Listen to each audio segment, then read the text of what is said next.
Nominated పోస్టుల భర్తీలో రెండవ జాబితాను కూడా విడుదల చేశారు. మొదటి జాబితా కంటే రెండవ జాబితాలో జనసేన పార్టీకి ప్రాధాన్యత ఉంటుందేమో అనే ఆశగా కొంతమంది ఎదురు చూశారు. కానీ యథాతథంగా మొదటి జాబితాలో ఏ రకమైన ప్రాధాన్యత దక్కిందో రెండవ జాబితాలో కూడా అదే రకమైన ప్రాధాన్యత దక్కింది.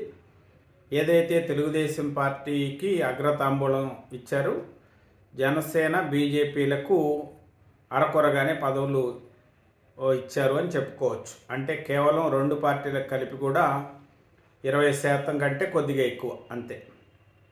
ఒక జనసేన పార్టీకే చూసుకుంటే 20% కంటే లోపు, కేవలం 18%, 59లో 10 ఇచ్చారు.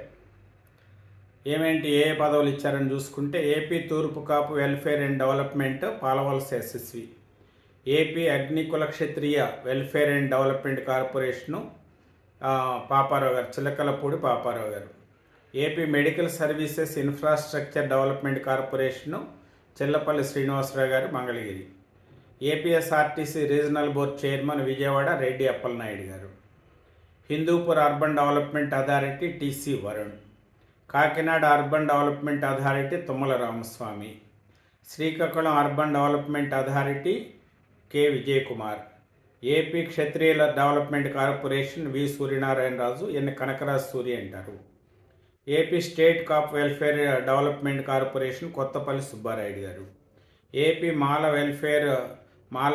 వెల్ఫేర్ కోఆపరేటివ్ ఫైనాన్స్ కార్పొరేషన్కి వచ్చేటప్పటికి పి విజయ్ కుమార్ గారికి ఇచ్చారు.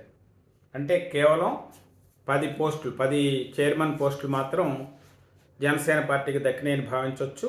దాంట్లో గత ఎన్నికల్లో టికెట్లు సాధించిన వాళ్లకు లేదా దీర్ఘకాలం పవన్ కళ్యాణ్ గారితో కలిసి ప్రయాణం చేసిన వాళ్లకు ప్రాధాన్యత దక్కిందని మనం భావించవచ్చు.